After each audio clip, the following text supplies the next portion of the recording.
welcome. Nice to see everybody here. It's been a few weeks since we've done a live stream. I've been in Chicago and Milwaukee and Fort Wayne, Indiana at some of our larger retailers as we kind of do the launch of our new pedal, which is the Ultraphonics Mark II. If you're not familiar with that, I'll bring it up over here. Here it is on the Sweetwater website, and you can pre-order it right now through Sweetwater. They're the only dealer currently in the U.S. that carries it. They bought almost all of our U.S. inventory. So if you want to make sure that you get one of the first batch, everything is actually totally pre-sold already to dealers. So these are the only places that you can get them. So I highly recommend, if you're in the United States and you want to get an Ultraphonics, go to Sweetwater. Otherwise, you can check on our website for other international dealers that will be carrying it. I just wanted to give a quick announcement about that.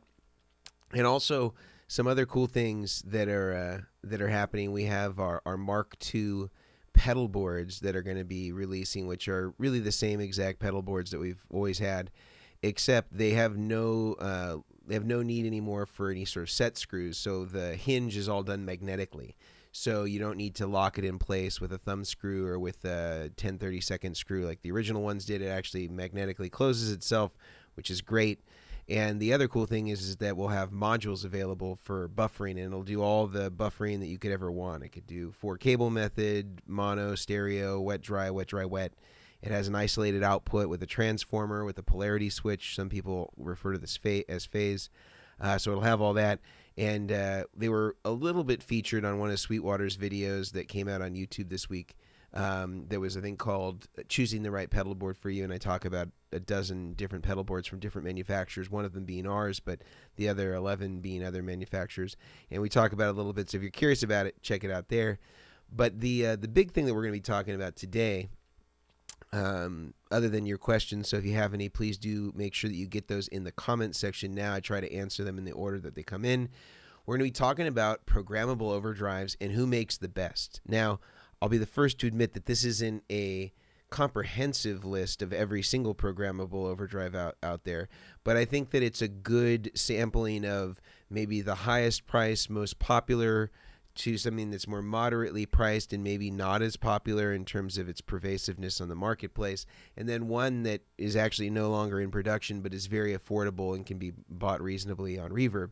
So you kind of have three different price points, and then we compare it to gold standard pedals. So we compare it to a Centaur, we compare it to a vintage Tube Screamer, and we compare it to a version 1 Marshall Bluesbreaker pedal, and we try to see how close that they get. And we really try to do a good job of maintaining as much of consistency as possible across all the examples.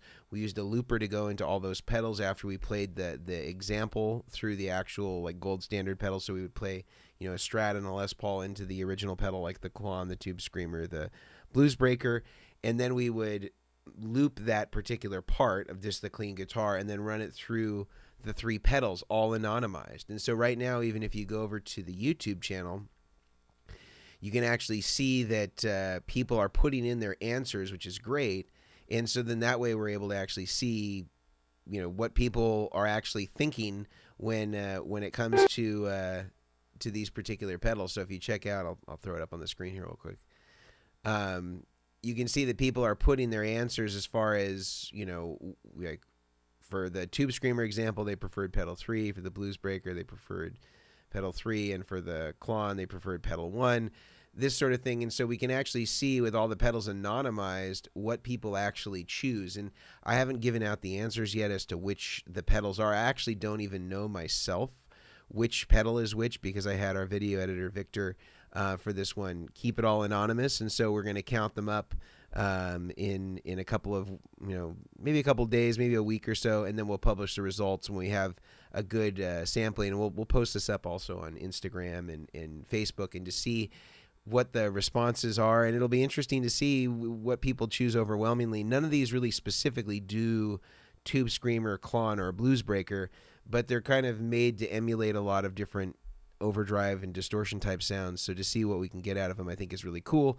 So a lot of the things that we're going to be talking about today have some involvement with the idea of how close we could get to different from different pedals and emulate them with the overdrives that are programmable. So another thing that we should mention is that we have several different giveaway items today. If you're a part of our normal live streams that we would do throughout the month, you know that we do giveaways about every 8 minutes or so. And today we have some great prizes from some of our sponsors.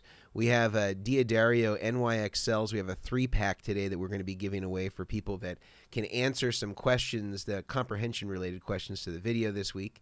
We also have a True Tone milliamp reader and cable tester, a great thing to have around if you're building your pedal board. We also have a 10-foot instrument cable from our friends over at Bestronix. They make great low capacitance, very well shielded, great sounding cables. We also have a Diodario Pro Plus capo, great capo to have around if you ever need to, capo up to a certain key or whatever it is that you want to do with a capo. And lastly, we have a True Tone 1-spot power supply. This is good just to have around. I always keep one around just in case I need to power something up or test something out. Always a good thing to have. So we're going to be giving those things away. I'm going to start our giveaway clock. I'll put it in the corner. I'm also going to duplicate it on my phone because sometimes I just talk right through the giveaway. So every 8 minutes or so, we'll do a giveaway, and we'll give away one of those items and have a good time. So if you have any questions, please do make sure that you put those in the comments or in the chat, and that just helps me just know that you have something you want to say. This could be related to the video. This could be unrelated to the video. A lot of people will ask questions about their pedal boards, problems that they're having, technical issues, a piece of advice that you think I might be able to answer. I'll do my best, whether I'm qualified or not, which is the YouTube way. So let's go ahead and get into it. So let me pull up. I have a nice outline here that Mejia graciously made for me.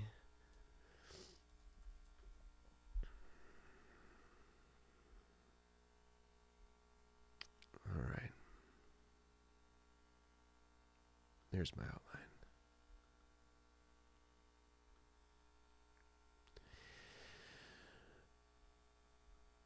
All right. So let's start first.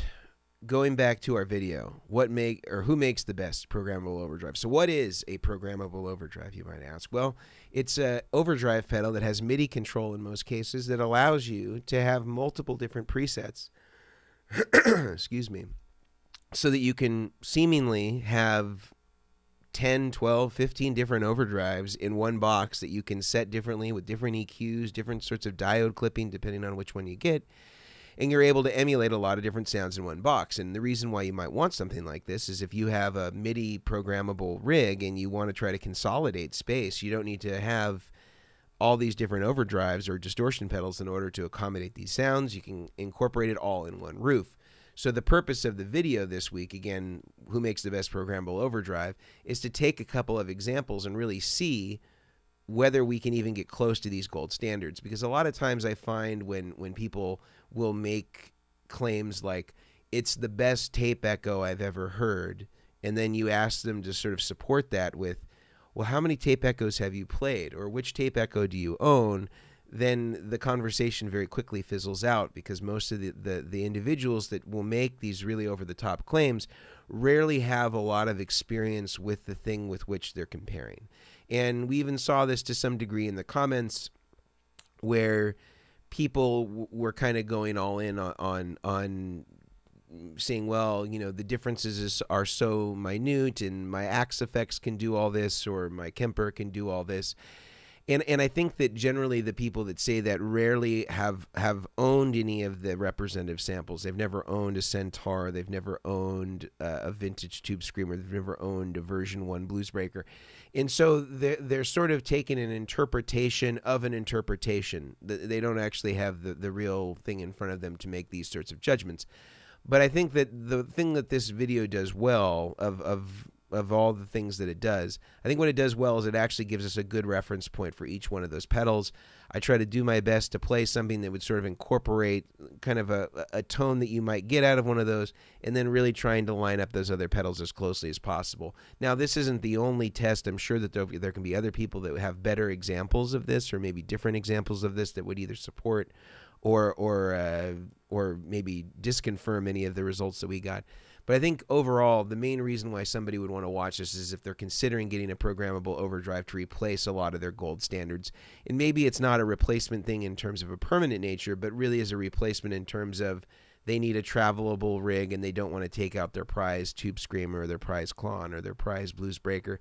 And I try to choose those pedals because so many clones are derivative of those particular pedals. You know, there's so many Tube Screamers out there. There's so many Klons out there. There's so many Blues Breaker styles out there, whether it's a King of Tone or whether it's a Morning Glory from JHS. I thought those were kind of good examples to start with. And some of them can do way more things than what we even tried or attempted to do with them, but just wanted to name that. The other thing that I wanted to just name here, and again, if you weren't part of the beginning, we really try to stick with 3 different kind of price points. So that I think the Chase Bliss one's around $750 or so. The Overture I think is at about $400 or so, or maybe it's $350. And then the TC is not made anymore, but I think I got mine for about $100. And from what I could see on Reverb, they don't really exceed $150 in most cases. And the only one of these that really was deliberately designed to kind of sound a certain way is the TC one. My understanding is that the Overdrive side was designed to be a Tube Screamer, and the distortion side was designed to be a Rat. And then you could put them in series, which is cool because you could have 2 Overdrives together, or you could run them in parallel, or you could just run them as their own thing, and you could switch the order and stuff like that. Certainly, there's a great case to be made from a price point that the TC was great and still is great at doing those things, and certainly a Rat and a Tube Screamer are still gold standards for overdrive and still gold standards for distortion. So on that alone, the TC Electronic is sort of the original modeling, or I shouldn't say modeling, the original programmable overdrive that was analog with digital controls. This pedal came out probably 15 years ago. So pretty cool considering that they were doing it all the way back then. And I don't think it was particularly well received, but the person that introduced me to that pedal was Paul Jackson Jr., and he wanted to put it on a board. We ended up going a different direction than that, but I remember when he had talked about it with such reverence, I went out and got one and tried it out, and I was actually really impressed with how it sounded. So that's cool. But I think the RJM, I think I have it on the... RJM is pretty cool too. I got this one here.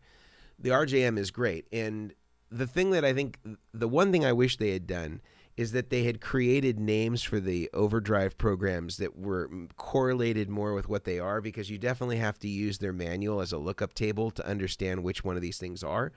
In terms of like, I want to emulate a Tube Screamer, so I'm going to go to this, or I want to emulate a Love Pedal Eternity, so I go to this, you know. So you don't exactly know what is it they do, but I would say that this one also sounds really incredible.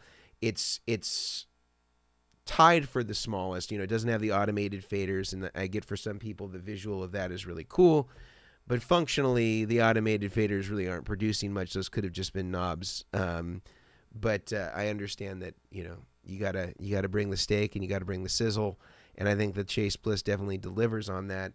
But in terms of sizing, I would definitely prefer this for my pedal board size, or the Nova, if I'm just looking at size objectively for a pedal board. But, you know, there's not really a lot to say about this. I think really you just need to go there and you need to check it out, and you should cast your vote, because the more votes that we have on the video, who makes the best programmable overdrive, I think the better data that we'll have, the more it will help people who are trying to decide whether, you know, maybe the Chase Bliss does end up sounding the best and most people vote for that pedal. I don't know, because I don't know which pedals are which. As I said, Victor is anonymizing it even to me, which one is which in terms of the vote casting, although I did say that we needed to keep the same pedal consistent. So like pedal 1 is pedal 1. That was just our timer clock here. Pedal 1 is pedal 1 in all examples. Pedal 2 is pedal 2 in all examples. So we weren't switching that stuff around. So it is consistent throughout in terms of that, but in terms of what it is, I don't know which one is pedal 1, which one is pedal 2, which one is pedal 3, whether that's the RJM, whether that's the Chase Bliss, whether that's the TC. So go there, vote on it, see which ones you like. It's all time-stamped and cataloged in the table of contents. So head over to the YouTube channel if you haven't. And please do vote. Again, the more people we have voting on it, the better it'll be. That's the better results that we'll get. So I think that it'll be fun to see which one actually ends up being the most voted. That doesn't mean that it's the best. It just means it was the best in this particular context, and maybe gives people a little bit better sense which one they might want to get. But let's go and do a giveaway, because we are up on our first 8-minute clock. So the first giveaway item I'm going to do is going to be for a D'Addario 3-pack NYXL 10s. These are great strings. We use them on everything. I use their 9s, 10s, and 11s, depending on which guitar I'm talking about. But they are great strings. So what I'm going to do, I'm going to put up a question on the screen. First person to answer that question correctly is going to win the D'Addario 3-pack of strings shipped directly to them. Here's the question. Question is, list 3 programmable overdrive pedals that we shot out in our last video. This should be so easy because we literally just talked about this. List 3 programmable overdrive pedals we shot out in our last video. Should be an easy one to answer. First person to get it correctly.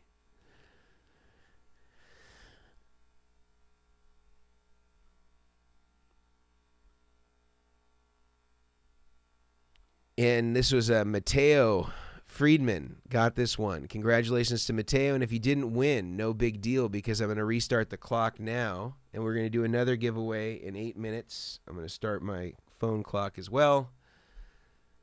Wonderful. All right. So we'll do another giveaway in 8 minutes. We'll have another question, and we'll continue doing this. I think we have 5 items to give away. That was just 1 of 5. So we got plenty to go through. So let me know if you have any other questions about the kind of the nature of the programmable overdrive video. Again, I think it's pretty self-explanatory. I think it's pretty well laid out. We spent a lot of time with the sequencing, so it was very clear to everybody what our testing process was. We used my Mark II C+ clean channel for all this. All of the reverb and delay was done in the box. I did do a little bit of reverb and delay treatment, and I voiced it based on the song.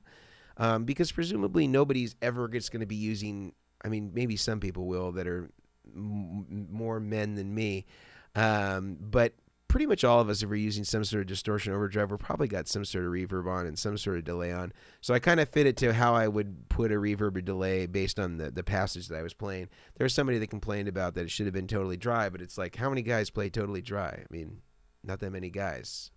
So I think that it was still appropriate. It was the same exact treatment on each passage that I played. So it wasn't like I was changing the delay based on which pedal, I was cycling through. So for each passage, it would have been the same delay and reverb treatment. And then if I played a new passage, it was a different song, I would change the delay and reverb to sort of fit that. And some of them were more dry. Some of them had a little bit more delay and reverb, just to kind of depend on what it was.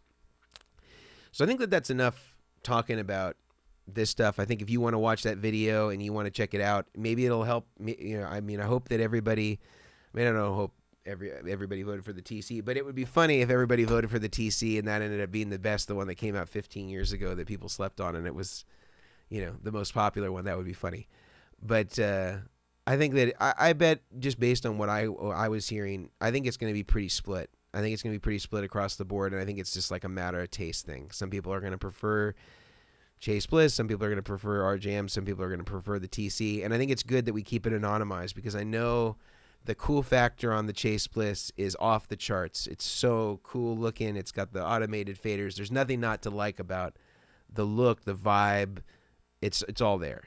But I think that by anonymizing it, it will give everybody a little bit more of a fair playing field. But let's get into some of these questions, and then we'll do another giveaway in about 5 minutes. So if you have anything that's going on with your rig, anything that you're considering, questions about buffers, power supplies, cables, soldered versus solderless, this is the time to put it. We'll try to go through as much as we can with the time that we have.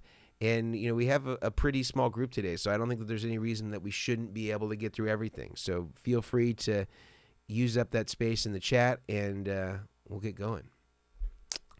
So one question is from Mad Delirious. Is there latency when sending a monitor line 50 feet to a headphone DAC so the drummer can hear the mix in the other half of the studio? Well, there is compensation for that sort of stuff if there is. I guess it depends on what your mixer is, but most of them now, they don't have. They're all DSP, so that they don't have to, so that they can adjust these sorts of latency things. So there could be, but if there is, it would be something that they should be able to compensate for. But I don't think 50 feet is really that big of a deal, especially when you're talking about balanced lines and stuff like that. I don't see that there should be any issue with that. Are you asking this because this is what's happening, or you're concerned that this will happen when it's implemented, is my question. Yeah, and Flash in the Pan thought that they all emulated it well. Hey, Moises from the Philippines. Good to see you. All right, this is from Gear Junkie 35. Can a loop switcher function like an amp switcher, like the radial units? Scored a Carl Martin Generation 1 combinator, 8-loop switcher, works like a champ. So most of them have 2 function switches, or at least the ability to program 2 function switches. And this is so that you could change channels on an amp, things like that. There are some cases where you need to get like a Midi, depending, like some of the Mesa Boogies we're using like 7-pin DIN, and then you have to convert that into like 2 TRSs. There are some cases where you would need to have that, and RJM makes some products that can take a 7-pin and convert it to TRS, or a 7-pin and convert it to Midi, to like a 5-pin Midi that you can use with the switcher. So there is availability to do that, and typically most amps will be able to accommodate this straight through, and you can use it sort of like you would use the Carl Martin. Now the challenge, if you're trying to switch multiple amps, like an AB switcher, then that's a little bit different. Typically, if you're going to do that, then you basically have to sacrifice a loop and then use like the send as another output, and then you're like selecting which output you want as an AB. So there's some kind of tricky workarounds to do it. The other way that you can do it is most of the Lely products have MIDI capabilities as well. So you can use their AB switch and then use your switcher to trigger the MIDI of the Lely, so it's just switching back and forth between the 2 outputs, so you can do an AB that way. And you have the galvanic isolation. Some of the RJMs, the smaller ones like the PBC6s, don't have the galvanic isolation. The 10 version does. Oh, and I think you elaborated it here a little bit more. So can I use one as an amp head switcher? So they don't have a load, so that would be the other problem. I think one that does have a load, though, is the Mesa Boogie head track, I think it's called, and that also can be MIDI controlled, and I believe that that there is like a loading option with that. So as long as you're, because if you're connected, if you've got 2 heads into the same switcher, you need to be able to load one of them down. So it will be different than the radial head switcher in that regard, because I think that the radial provides some sort of load for whatever amp is not on. Okay, let's see. Mark Scott, your boost is on my list. Okay, for purchase. Cool. Yeah, it's a great pedal. I think we're sold out internally, but I think that Sweetwater and all the regular dealers should have it. So definitely check it out. Most of them have 30-day money-back guarantees and all that stuff, so you can always try it out and see if you dig it. If you don't dig it, you can always return it. But it's really what you see is what you get. I mean, it's not going to color the tone at all. It's just going to provide more output. You have the option for the expression insert jack, which is cool, which is kind of a big differentiator beyond how clean the boost is. But I think you're going to dig it. So we appreciate the support for sure. Kingdom First, my board goes into a Joyo Blue Jay tube hybrid amp, and from there we'll go into the soundboard house system. Is there a continuation of this? Kingdom First, I don't see the second part of this question. Let me see. I'm going to scroll down a little more. Kingdom First, if there's a question that's associated with this, let me know. I will answer the question. I don't see anything from what I can tell that comes after this as far as a question. But if that's the rig you got, Sounds good to me. It's time for another giveaway. We're about 8 seconds out. Let's do it. So the way that the giveaways work, again, if you just came in, I'm going to put a question up on the screen. First person to answer the question correctly will win an item for free. The next item we're giving away is a True Tone milliamp reader and cable tester. This is a great thing to have that allows you to test whether your cables are working and how much current your pedals are drawing, especially if you're combining any sort of pedals off the same output. You can know exactly how much that they have. It's a really handy thing to use. I always keep one around. Question is, what were the 3 reference pedals we used in our shootout? So these are the gold standard references with which we tried to use the programmable overdrives to emulate. What were those 3 pedals that we used as our gold standard references in our shootout? First person to answer that correctly wins.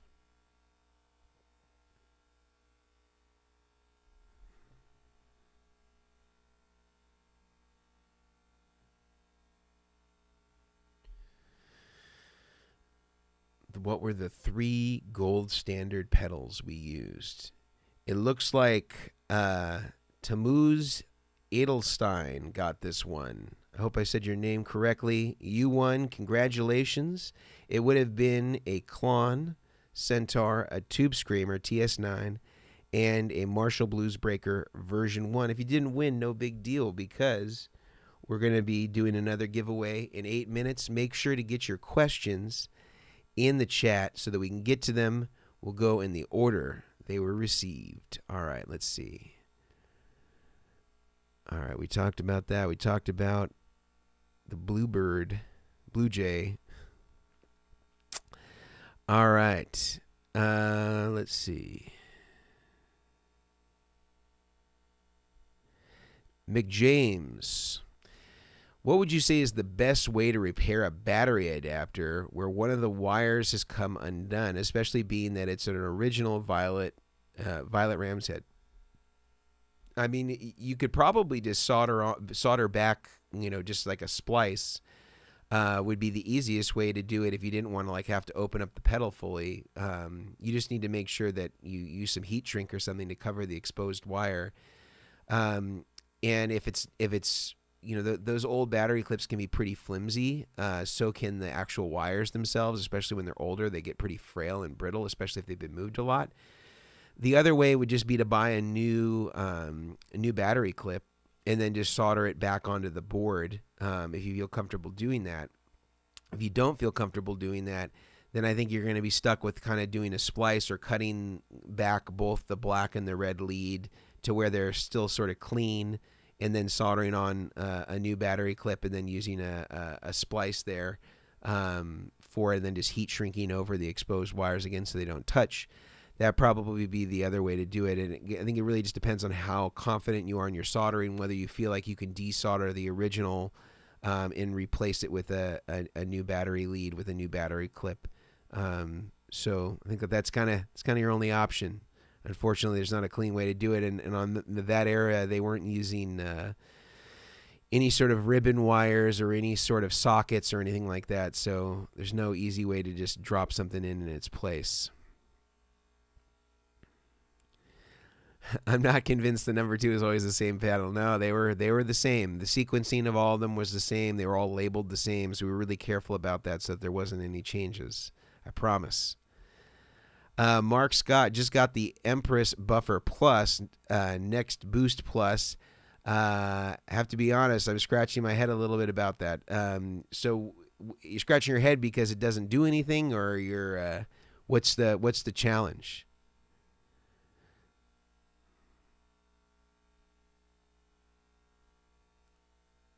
All right. How do you feel about the 2 TS9s in the Ross compressor configuration Trey Anastasio uses for his overdrives? I like it. He's got a signature tone. Nobody could ever say that he doesn't have a thing that he does that's his. He's even, if he's doing, Jerry Garcia Grateful Dead stuff, it still has a Trey thing about it. So, I mean, I think it's his thing, man. I think it sounds great for him. he's got the Klon in there now too. So it's not just the TS9s, it's the Klon, it's the Ross compressors. I think it sounds great. It's a lot of compression, but the guitars that he uses, the Languedoc and all that stuff, it's got a kind of a certain thing. So I think some people that like try to emulate it and don't really have his exact same gear, maybe they are disappointed. But man, it works great for him. I really like his sound. Gabby Bergman. All right. This is from Ryan. Can you talk about an amp emulator like the Strymon Iridium as an overdrive when not used as an amp modeler? I haven't really tried using it as an overdrive, although I know that you can certainly get overdriven sounds out of it. I mean, I think that I don't know that it was its intended application, but certainly I guess you could do it and use it in that way. I don't know that I've really conceived of using those as an overdrive, or like putting other overdrive pedals after it. Certainly you can put overdrive pedals into it, but I think ultimately at the end of the day it's still an amp simulation, and you run stuff after it, you run stuff before it. I don't know that I have a good answer for you as far as like the efficacy of that over just using straight overdrives into a regular amplifier. I don't know that I've tried it in that fashion. I guess I did sort of try, because when I was building Mitch Gallagher's rigs over at Sweetwater, one of them had an Iridium, and I didn't have any monitors or anything to test it with, so for a direct sound or into a console or something. So I was just testing it through a tube amp, or actually it wasn't even a tube amp, it was a Boss Katana, I think, and it sounded like an overdrive pedal. So I mean, I don't know that I was like evaluating in terms of like, wow, does it really sound as good as, I think other pedals on there were like the Dude or things like that. I didn't really test it in that context. But next time I'm in front of one, I will consider this. I'll think about this.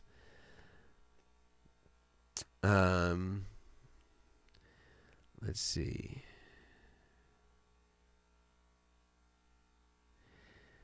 All right. If I use a pedal like a Nova Distortion and a cab sim pedal and let that thing go direct, do I still need a buffer in my signal chain? So I would say anytime you're going direct, the output buffer is probably not so critical, because most of the cab simulations are typically balanced or already low impedance, even if they're unbalanced. So you probably don't need an output buffer, but the guitar would still want to see that 1 meg input if you want it to react similarly to how it would react into your tube amp. So I'd say the input buffer is still critical. The output buffer is not so critical. Things like the Iridium, I think, already have 100 ohm output impedance, so it's already pretty low. So I think you're okay. Distortion suggestion. Well, there's almost like too many good ones.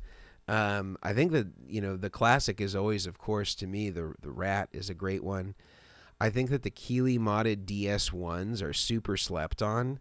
Those are such great pedals and really took the harshness out of what a lot of people don't like about the DS1. I think the Maxon Sonic Distortion is really great. That's what our dynamic distortion is based off of. And all Rats are kind of good, like even the newer Proco ones or the small Rats, those are all really hip sounding. They sound great. I'm just looking over at the wall here. Distortion pedals. What sounds really good? I mean, they call it an overdrive, but it's clearly a distortion pedal. Is the Eddie Van Halen 5150 Overdrive is a really nice distortion pedal. I think the Sir Riot is a really good distortion pedal. I think that sounds really good. Even the small one, I think, is pretty convincing if you're into like a JCM 800 type sound. I'm still looking over on my wall, just seeing if anything catches my eye that's an overdrive. I think the original Marshall Shredmaster is really good. It's kind of like a higher gain version of the Governor. I think those are all really good. The Angry Charlie or the Andy Timmons, some people might call that overdrive. I think it depends on how you set it. Those are all really good. The MI Audio Crunchbox, really good. Not too expensive. And looks like we're coming up on time here for our next giveaway. I'll jump the gun a little early since we're kind of in transition here. Let's go to the next question. I'll set this guy to 0. So, again, the way this works, I'll throw a question up. You will answer this question in the chat. First person to answer this question correctly will win our next giveaway item, which is a Diodario Pro Plus capo. Great capo. Feels great, lightweight, easy to store, black, low profile. So if you have to clip it to your headstock, it's not too much of an eyesore between the gig. Let's do it. Question is, what guitars did we use in our programmable Overdrive shootout? You can give just the generalized model. You don't have to get like really specific in terms of like this year or this particular subcategory of this model. Just the generalized model, I think, should be fine.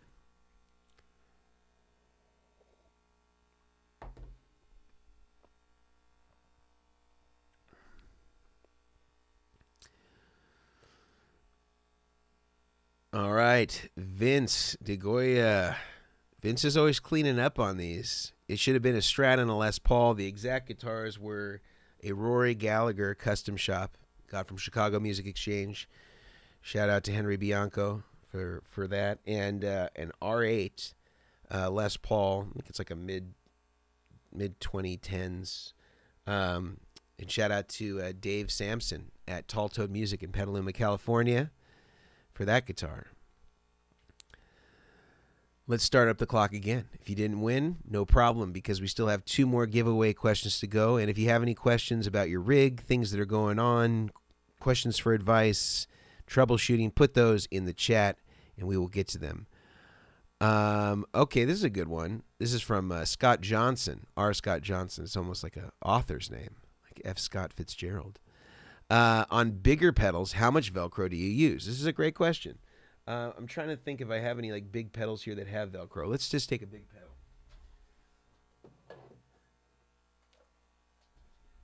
So this one is as it stands is not currently a good example, but it is a big pedal. So let's say you got the automaton, right? Now right now there's a strip of just Velcro on the back of it. But if I were to put my Velcro, like the Vertex signature power grip, or if I were to put 3M dual lock, I would actually just put one square in each corner. And I would my technique for applying Velcro so that it doesn't remain unsightly. I mean, in this stuff, you know, I would never use this on a board, the stuff that's on there now. I really want to pull it off, but I don't want to waste your time watching me do that. I would just put one square, maybe like a 1 inch by 1 inch or 1.5 inch by 1.5 inch in each one of the corners. And that is going to be plenty. For the stuff that we use, the power grip, which we sell over on the rigdr.com, or whether you're using that or 3M dual lock, most of that is about 10 pounds per square inch. So if you're putting a couple of inches in each corner, you're not going to be able to pull that thing off easily. If you're using that regular hook and loop, like flat Velcro, I don't know, because that stuff I don't use. It's perverse, and so I stay away from it. But I would just say 1 in each corner, and you're going to be totally fine. You're going to need an upholstery crowbar to pull it off. And if you're talking about even bigger than that, maybe you would put 6 of them, so you'd have like 1 on each corner, and then like 2 offset in the middle. If it was a really big pedal, like a switcher or something like that, I'll usually put 6 on them. But I'm still using those same, just square 1 inch or 1.5 inch by 1.5 inch squares, and just putting them on there. I guess it couldn't be 1.5 inch because the width of the Velcro is typically 1 inch, so it'd be 1.5 by 1. But I'm usually cutting somewhere around a square and just using them in the corners and maybe in the middle if it's a really wide pedal. I used the Vox Saturator, but it just feels too muddy. It's funny because I felt like that pedal just felt like too bright. I felt like Joe Satriani must really love everything above 2K. But, maybe that was just my hands and my rig. I don't know. So here's a cool thing you could do. And shout out to Emily Wolf. We just built her rig. If you don't know who Emily Wolf is, go check her out. She's an incredible guitar player. And has a signature Epiphone guitar, which is like really cool. It's an Epiphone, but it has like the Trini Lopez kind of vibe to it, but it's like a matte black. It's really cool. Anyway, one cool thing that she does that I think a lot more guitar players should do is she puts an EQ in the loop of her switcher in every overdrive. So she's able to really surgically adjust frequencies that she doesn't like out or exaggerate frequencies that she does like with each overdrive loop. This is something that David Gilmour used to do a lot of. And, he would have an EQ seemingly in every single loop with each pedal of the Cornish rigs that he had. And that was such a cool thing because he could really get surgical and bring to the table whatever the EQs were that he didn't like or wanted to exaggerate more of. And Emily did the same thing, and I had forgotten, I hadn't forgotten, but I never think to do that. And I was like, man, this is so hip. And when I built the rig and I was testing, I was like, man, this is such a hip thing to do. Like, put the EQs, of course, put them in the loop with each one of the pedals, and then you can, get them to sound exactly the way that you want based on the room or the amp that you have, and there's no deficit. You have so much more control. So my advice to you is if you have the saturator and you're finding that it's too muddy, try throwing an EQ in there with it and see what happens in terms of your ability to be able to shape that. You could even put it together in like a true bypass loop, like a single loop if you don't have a switcher, so that it brings in both of them at the same time with a single foot switch, and then you can really be surgical about where things go. That might be a thing to do, which I was reminded of, so thank you to Emily for that refreshing take. Okay, the mixer is a Tascam. Yeah, I guess it depends on the generation because some of those older ones are analog, and that can be harder sometimes. A lot of people like the analog ones because they can have less latency. But then if there's like digital stuff in the signal path, then they can kind of screw that up. Yeah, I would say I wouldn't worry about it for now. I don't know how old the Tascam is, so this is in which generation it is, and what other things are in the signal path, and if the monitors are digital monitors. These are all like questions to be answered. But I would say if it's not something that you're noticing now, I wouldn't be so concerned about it. But 50 feet is nothing in a balanced system, so I wouldn't be concerned about it.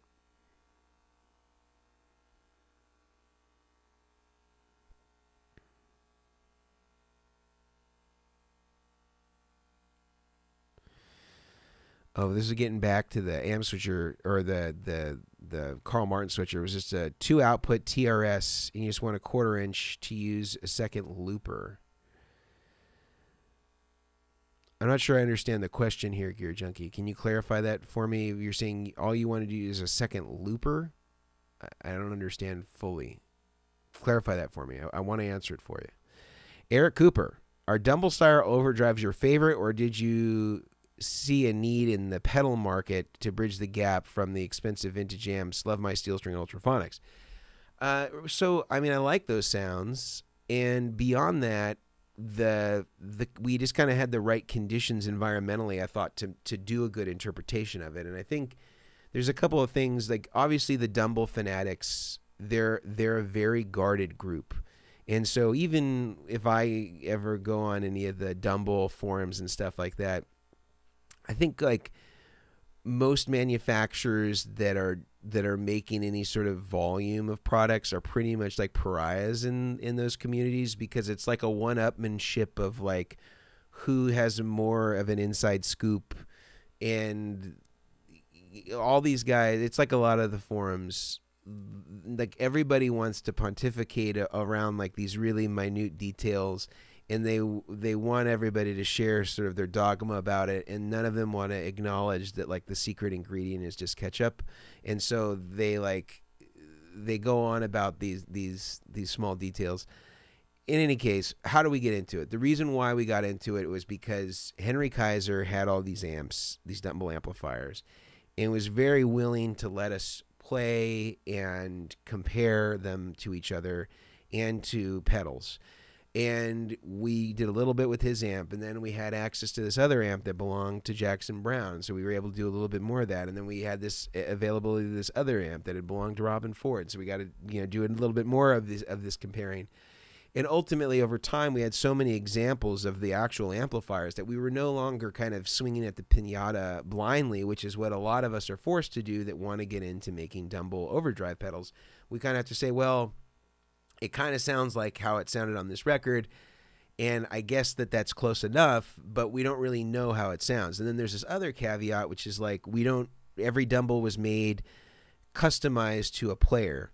So how do you normalize a custom amplifier and make that translate as the Dumble sound across, all Dumbles? And I think that because we had so many examples, it gave us an advantage, at least in terms of being able to say that it was more authentic, and that we were able to say, okay, we've created a representative model across 4 different generations from 4 different years that were built for 4 different eras, I guess. They were from different years, but not sequentially. One was like 70s, I think one was 80s, and then 2 were from the 90s. And so we could say that, hey, maybe every Dumble sounds different, but we had enough of a representative sample to say that we could pretty much distill what is the X factor that makes the amps great, what are the things that are consistent across the board on all of these, and then how can we translate that into a pedal that is going to get somebody relatively close to that sound without having to buy a $100,000 amp. Or even in our recent video, how you could even maybe get close to a clone that might cost a few $1,000s. And is it worth it to you to spend that incremental difference to double down on a Dumble amplifier that's going to be kind of your only sound? Or is it better that you get several amp in the box type pedals, like a Dumble in a box, a Vox, a Marshall, put that through a clean amp, and you'll be able to be really, really close. That was kind of the intent. This is why we released the Ultraphonics as kind of our Overdrive special version. And although we didn't have that many amps for the steel string, there just aren't that many steel strings out there. We had access to Steel String Singer #1, again, through Henry Kaiser, and used that as our representative model to really make sure that we could nail the sound, the compression, the feel, and those sorts of elements. And so we didn't have as many to go off of on the steel string. But for the Ultraphonics, it may not be everybody's favorite Dumble pedal, but I can guarantee you that it will be the most accurate sounding to the original, irrespective of what the clean amp platform is that you're running it into.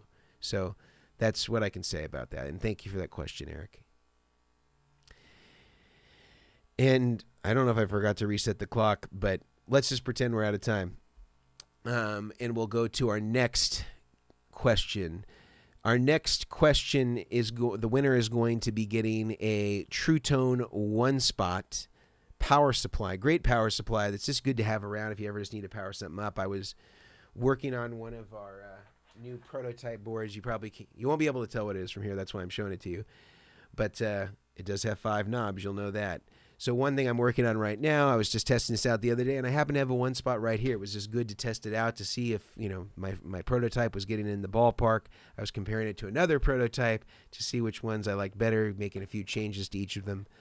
But in any case, good thing to have around. First person to answer this question correctly will win. Question is, what would be one reason that we couldn't have done a fuzz shootout? Because some of these programmable overdrives also had fuzz settings. Why wouldn't have we been able to do that using the looper in the way that we did, as using the looper as a way to keep the guitar playing consistent? What would have been one reason that wouldn't have been possible to do the fuzz shootout using the looper as we did in this context to keep the guitar playing as its own independent, consistent variable?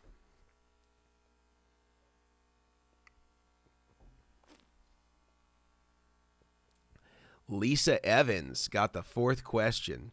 And the reason is, and I'm sure that this is what Lisa said. I'm sorry I didn't scroll down there, Lisa, to validate. But we're trusting Mahia on this one, and we're trusting Lisa on this one. The reason why is that a looper is producing a low impedance signal, like in essence a buffered signal. So if we did any sort of germanium fuzzes, like there's a germanium option, I think, in the Chase Bliss, you would have been feeding it a buffer. And so it wouldn't have actually sounded how it was supposed to sound by using the looper in that way. So that was part of the reason why we didn't do that. That was a consideration that we had made. Should we try to include fuzz in this? But the reality is that it wouldn't have been a fair fight, because the fuzz would have sounded, the original fuzz would have sounded so much better without any sort of low impedance looping going into it. So that was the reason why we didn't include that sort of thing. I'm going to restart the clock though. If you didn't win, no problem, because we're going to have another giveaway in 8 minutes. Let's keep going to some more questions. This is from Patrick Carroll. Hey, Patrick. Mason, do you know much or anything about the VHT amps after Fryette split with them? I have a Classic 18, which I'm told is Chinese made, but it feels decent to me. 12AX7 tubes, Celestion 112. I don't know a whole lot. I just know that he had basically given the rights to his name over to them. And then he was originally, I think, doing some consulting for a company in China and doing like ghost designing stuff for them. And then they offered to buy his company from him with like certain designs or something like that under the VHT name. So that's kind of all I know about kind of the way that went. I don't know a whole lot else about Fryette. I mean, I would presume that I don't think he's doing any of the design work anymore. I think that originally when he sold it, he was supposed to be the designer still for all the products, and then I think they ended up going their own route. So I don't think he's actually involved in any way, and I think he just sold the name VHT to them, and they're kind of doing whatever it is that they want. I don't think he's involved. That's my understanding. That may be incorrect. So if anybody knows, please correct me. All right, Eldon, I would love to know how to use my Express compressor Mark II. Oh, Empress, sorry, Express. I'm thinking about train wrecks right now for some reason. I was thinking about the Empress compressor Mark II better. I play single coil tellies. I run the mix at about 50%. I'm a little confused about the benefits of the input and output and attack and release. Okay, cool. This is a good question. This is just good compressor 101 knowledge. So the mix is typically telling how much of the dry signal do you want versus the compression signal. So if you want like really over the top, like Mark Knopfler, Sultans of Swing, you're probably going to want a lot more compression on that. So the mix is going to be up. And I'm presuming that the further you go up, the more compressed signal it is. That's typically what we would see, although it's not a rule. And then if you want like a really subtle, almost like it's not there type of compression, then you would back that mix off and you would have less of the compressed signal versus the dry signal. So that's the mix part. In terms of the input and output gain, so it's like how hard do you want the input signal to be hitting the compressor? So like how much, imagine almost like as if you were boosting into the compression signal or into the compression circuit. That would be the input volume. So how hard do you want how hot do you want the signal coming in versus how much output do you want driving it out? So some people will like the sound of the compression circuit getting clipped by adding more input gain, and then they attenuate the output almost like a master volume so that it doesn't have this huge level jump. Typically, if you want the compressor to act with more subtlety, you won't have so much input gain because it will cause it to squash more typically. Sometimes you're doing a balance between the input and output depending on kind of the squash that you want, and some people are getting it kind of right on the edge of the point where it would clip, and then they're kind of backing it off slightly so that they can kind of get a little bit more pump to the compression, and they're using that output gain to make up any of the volume that is either lost or attenuate any of the added volume so that it's fairly unity gain between the difference of turning it on and off. The mix will also influence this to some degree. And then the attack and release is really just like, how do you want that compression to trigger? How long do you want it to kind of clamp and compress the signal for before it lets it go? That's really all that's indicating. So what I would do first is I would kind of figure out how much of that compression mix you want. I would set it based on that, again, that ratio of how much of the dry signal do you want maintained versus the compression signal. Determine how much of the signal do you want to be going into the compression. And so you're adjusting out with the input. Do you want to really be slamming it, or do you want it to be more subtle? And then making it up with the output so that you can kind of be relatively unity gain. So that's just turning the compression on and off, making sure that it's balanced. And then you can start to adjust the attack and release. And those may have a little bit of impact on the input and output gain, but shouldn't have too much. And this is kind of like, again, like, do you want the compression to trigger right away if you barely hit the strings? That will determine the attack. Or do you want it to have a little bit more? You have to really dig in order to get it to trigger. And then how long do you want that compression to really hold in? And that's going to determine how fast the release is. Do you want it to kind of release right away? Do you want it to kind of hold that compression with a lot of sustain for a while? These are all things to consider. I think that should get you started in terms of what to do with it. All right, KW, you got it on pre-order. Congrats. Yeah, you're going to be the first guy to get it because that's Sweetwater is the place to go for sure. Let's see. All right. This is from Vibhas. I'm not able to effectively get the solder to flow and melt on the connection when using an iron. I'm using 6040 solder and the temperature is around 400 degrees Celsius. Okay. You should definitely be able to melt it at that. I wonder what's the tip that you're using is like another thing, because sometimes when in the thickness of the solder can also sometimes affect things, right? Because the 6040 is just the mixture. Sometimes people have these really thick solder, and it can take a little bit more to heat it up. You should be able to get it. I wonder if the iron is not actually heating up to that temperature, even though you've got it set to 400 degrees Celsius, because typically at even 400 to 600 Fahrenheit, you're able to melt solder really quick, and that's considerably hotter in Celsius. So, gosh, and what are the things that you're trying to solder to? Is this just like trying to solder cables? Is this what is it that you're trying to solder to? Because sometimes, like, if you're trying to solder, for example, like a ground claw on the back of a Strat, like that takes a tremendous amount of heat. So like something like that, you might have to hold a soldering iron on it for a while. The other thing is sometimes if you have a really narrow tip or a thin pencil on the tip, it can take a while to heat stuff up because there's just not a lot of surface area to heat. So those are be things that I would consider when you're thinking about what could be the issue there. Robbie, is there any sites that can calculate the correct way to distribute power across the board? I've got 2 T-Rex power supplies. I'm trying to find a way to distribute power equally across the pedals.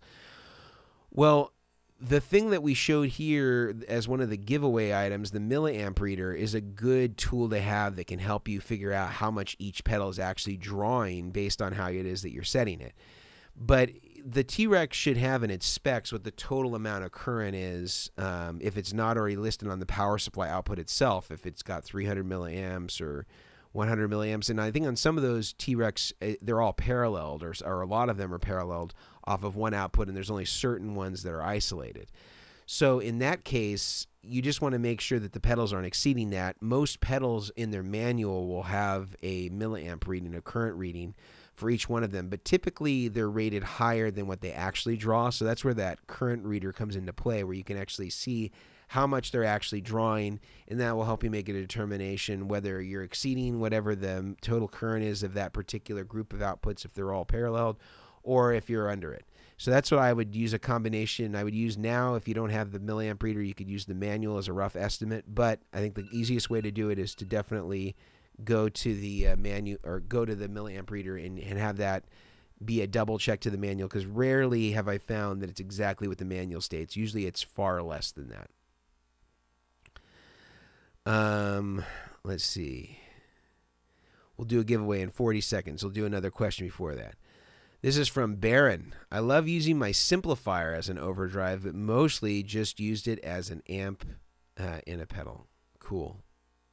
So this is, I think, going back to the question about using the iridium. We'll take more questions, but let's do our giveaway. I'll move this to 0 seconds, and we'll do our final giveaway of the day. This one is for a Bestronix 10-foot instrument cable using the Bestronix high-quality shielded low-capacitance cable. Very, very good cable.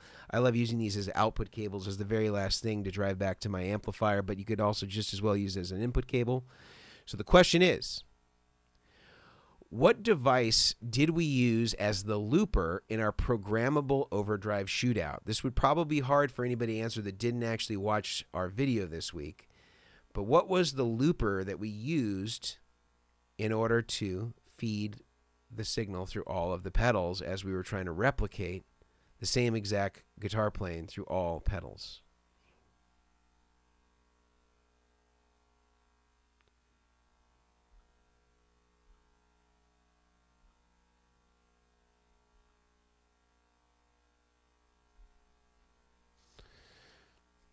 Mahi will let us know who got this one right, and then we'll continue on to some more questions.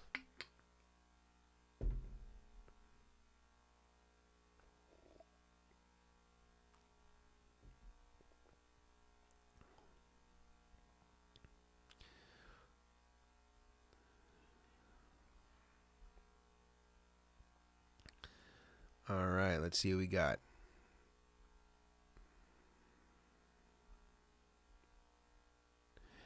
He says Paul Grimes. It was an Axe Effects that we used for the looper.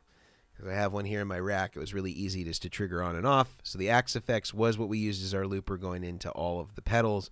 And then all of the reverb and delay on any of the patches. That was done with Echo Boy and Valhalla as plugins in post. So we'll take some more questions, and then we'll move on to our private chat for our Patreon folks and our supporting members through the rigdr.com. If you're interested in whatever that is, being part of the private chat, you can always go and visit us over on Patreon, which is just Patreon.com/rigdr, I think, or rigdoctor. Mihi will throw it up in the chat. Or you can join us over on www.therigdr.com, and we have memberships there. And you can also request a free membership. If you look at those memberships, you're like, I can't afford any of these. Not a big deal, because we give the same rights and privileges to the free accounts as we do to the entry-level accounts, at the $4.99 level. So you get the same privileges and rights as them. The only thing we ask is that when your financial situation has changed, or you're testing it out to see if it's worthwhile for you, that you become a supporting member at that time. But there's no pressure. Nobody polices you. Nobody sends you a message saying, hey, we noticed you had a free account for 3 months. None of that happens. You can have a free account for as long as you want a free account.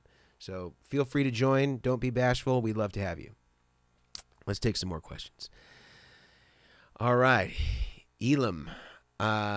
Lately, I've been watching a lot of your videos, especially the dynamic distortion. I'd like to know how it fares with hot active pickups.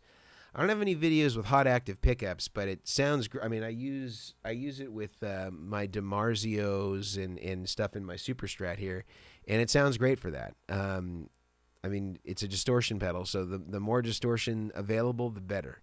I think you'll dig it. In most of the places that sell the dynamic distortion, they all have 30-day money-back guarantees. So if you got it, you're like, man, this thing really sucks, you could always return it. No risk to you. Let's see. I've been enjoying the Sunset 6 classic tones. Yeah, I think that it's got a shark chip in it still, so it is. I guess it has a J-Fed input, so it's got some analog, but it's still a digital pedal technically. Distortion suggesting the Boss Blues driver. I mean, I guess I would consider that more of an overdrive, but really it's all distortion at the end of the day. Sometimes I find it bright for certain contexts. I like it in between positions and strats, like a 2 and 4 position. All right, I've got a Strymon Blue Sky at the end of my pedal board. Consisting of 8 or 9 pedals. Heard that the Strymon has a buffer in it, so do I need an output buffer? You should watch our video, and it's called, I think, Guitar Pedals with Great Buffers in Them. And we make a list of all the pedals that have great buffers in them that don't require a secondary buffer to support it, and that was one of them. The Strymon, almost every Strymon pedal has an option for 100 ohm buffered output. So I'd be fine for a buffered output. You just need to get an input buffer. Can you comment on the Earthboard pedal board? I don't know what it is. I don't know what an Earthboard pedal board is, but I guess we could look it up. Earthboard. I'm looking it up.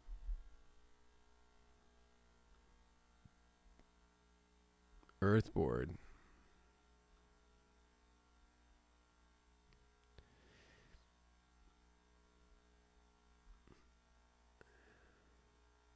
I'm looking it up. Hold on.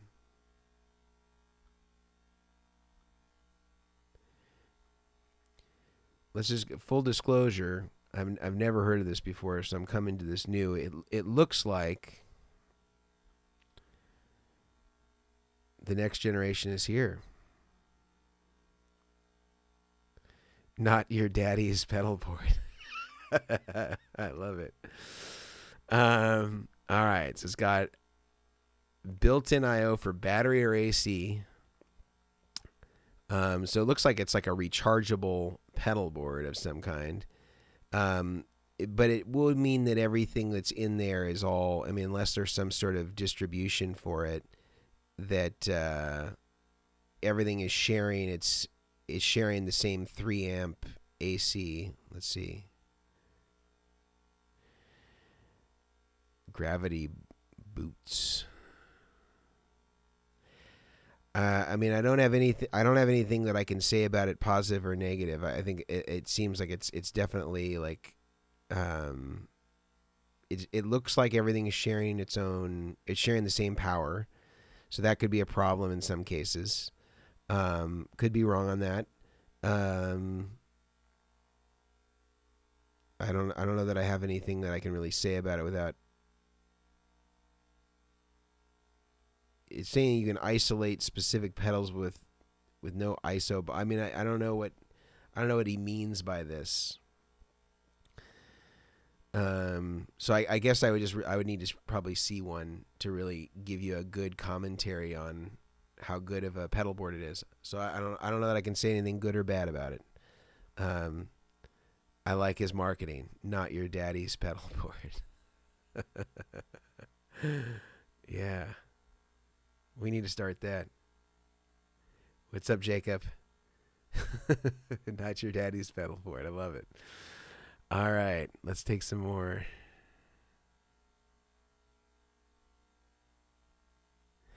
Do you have any love for the Fulltone GT500? Yeah, I think it's good. I like it. I like the GT500. I also like the Distortion Pro, which is another one that they made that was cool. And I think the Distortion Pro became the Plimsoll, as I recall. Or maybe, yeah, I think it became the Plimsoll. EQ and distortion before or after, or EQ and compression before or after distortion.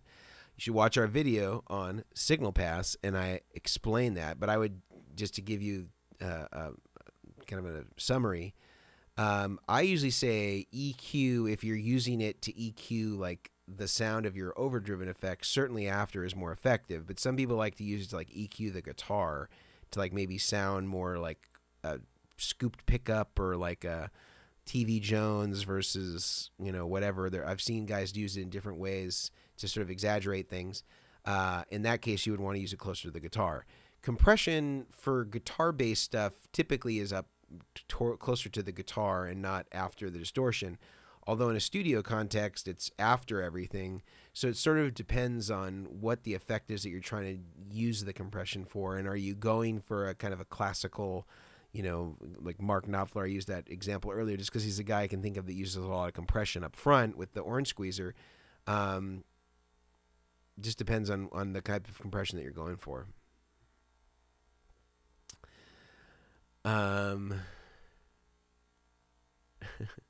Velcro's challenge ASMR. Yeah. I think we need to get an Omni mic and just, how does the Velcro sound? Oh, Chad, thank you. We will answer this question. Thank you for the super chat. So the Polytune with the buffer, good option. And do the HX Stomp and Helix have buffers? So yes, the Polytune is a good option if it's the buffered one. This is part of our video on pedals with great buffers. The HX Stomp and the Helix do have a lower impedance output. It's not super low. I think it's like around 500 or 600 ohms. So it's not like in the 100 ohm territory that I'd recommend. If you're going direct with it, though, it may not be so critical. If you're going into an amplifier with it, then you might consider getting a better quality output buffer than what the HX or the Helix would provide on their own. So let me know if there's a more specific context I can answer. I'd be happy to do that. Let's see. We were back at the Velcro ASMR.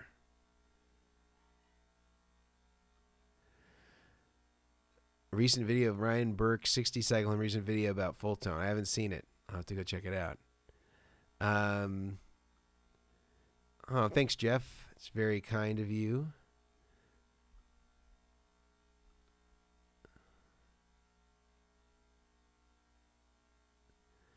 All right. Miguel. Anything in the works for a modded Plexi Jose Jackson mod pedal? That'd be huge, and no doubt you'd best capture the feel and characteristics of those amps. We had considered it once. We did a modded pedal that was kind of cool. That was of the Marshall, or not the Marshall, the Carl Martin Plexitone, and the original one that was like a 3-channel thing, and it was cool because we put full treble middle bass controls on it, 2 channels. and we put a similar circuit to our Vertex boost in it as well. So all three of these things going on in there. And that was pretty cool, and it sounded pretty great. And a lot of people asked us to put that out as a pedal, and just never did. But I mean, I have to say, I mean, I know it's not like the coolest answer, but that Friedman pedal is pretty good, like at that kind of vibe. And honestly, the Eddie Van Halen 5150 is really good at that vibe too. So I mean, I think there's some pedals already out there that do it pretty well. I would have to think about what I would bring to the table that would be really unique. Like maybe if I can get my hands on a bunch of Jose's and we could really shoot them out, then maybe I consider it. But they're not so easy to find, and a lot of guys that have them are protective. And the idea of a guy doing a pedal that could sound like them, it kind of cheapens their amplifiers potentially. So a lot of people are not that happy about close comparisons of pedals versus expensive classical amps. Yes, it is a great pedal. This is from Robert. Are there power cables on the market that you can buy and cut at length, just single cables? Are you talking about DC, I would presume? Yeah, you could. I mean, you could just buy the regular Voodoo Lab ones and cut them down to length, or the Strymon ones and cut them down to length. That's what we do for most of the pedal boards. We also sell our own custom power cables that you can get at any length, I think to the nearest inch or something like that. So you can check those out on the rigdr.com if that's what you're talking about. If you're talking about AC, I don't think that there's any that you can buy that are just blunt cut, but you could of course shorten it down if you wanted to, and they sell those plugs for IEC and for just a standard 3-prong 120 volt at most hardware stores. Where in the gain staging is the loop located on the Vertex Boost Mark II? Can you put your pedal chain in the boost loop rather than buying a pair of buffers? Yes, you can, and we have diagrams that show how to do that, Craig. And you can put it in either position based on how you use the insert cable. So you can choose to either have it be first or you can choose to have the boost after, but it still has a buffer on both sides. So no matter which order you put it in, it's always going to have the dual buffer. And we have a diagram of that in the manual too, so you can see how to do that. Thoughts on the Protein? It's great. I played one of the very first early prototypes on it because I had built Adam Snegowski's board, who's the guy who is kind of the artist behind that pedal. I know 3 Monkeys cables, but they have solderless power cables. Also, they have the same cable for power and audio. I don't know if that's a question or just a statement. I guess that could all be true. They exist.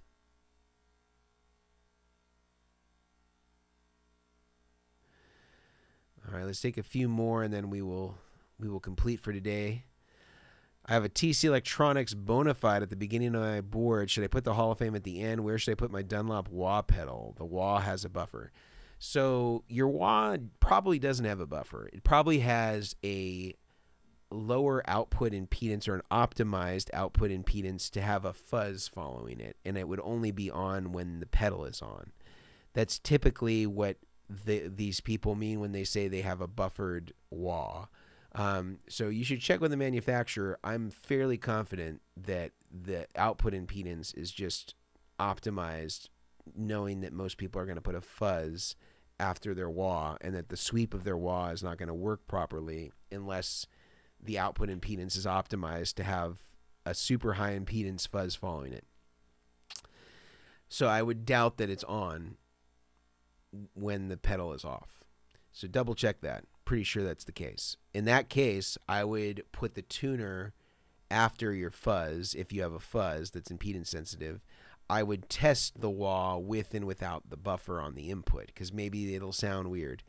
In reality is that the tuner is not going to be problematic if it's after the wah. If the wah is true bypass, which I imagine that it is if it's a Dunlop, it's really, having that be before the buffer is really the same as having a slightly longer cable than what you would ordinarily have. So if you have like let's say a 10-foot input cable, having the wah and true bypass might be equal to another foot of cable with 2 plugs, if that.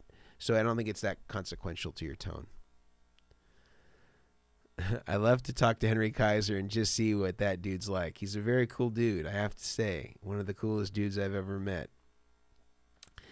I have a Qtron that uses a 24-volt power in the True Tone CS12. Is there a way to get the True Tone to work with Qtron? Absolutely, because you have those 12-volt dip switches.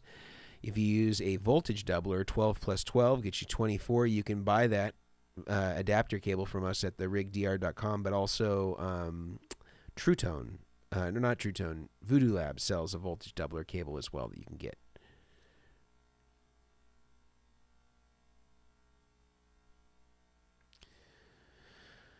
Let's see.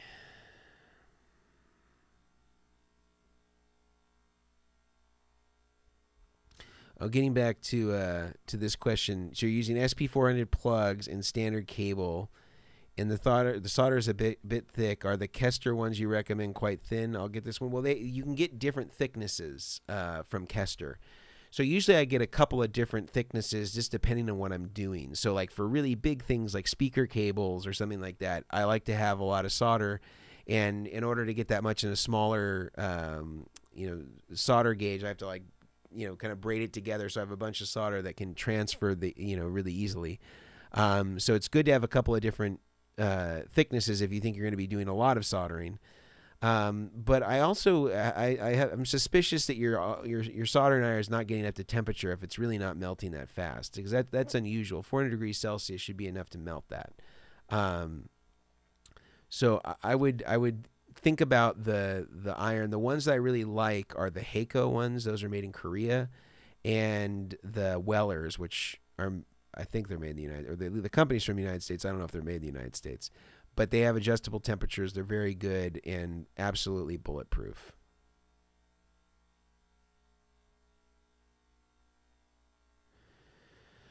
All right. Take a couple more.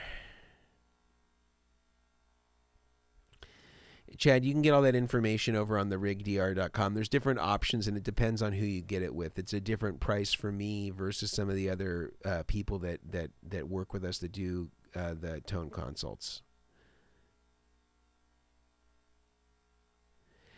Yeah, we do have a video that shows how to do a DIY voltage doubler, so it's definitely there.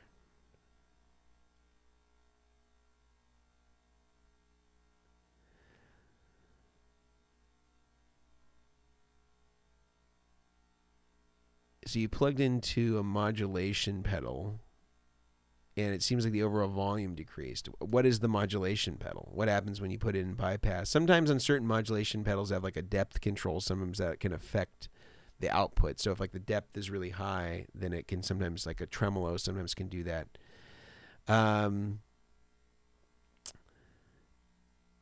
And you guys are great with technical info. I wish we had this back in the 60s.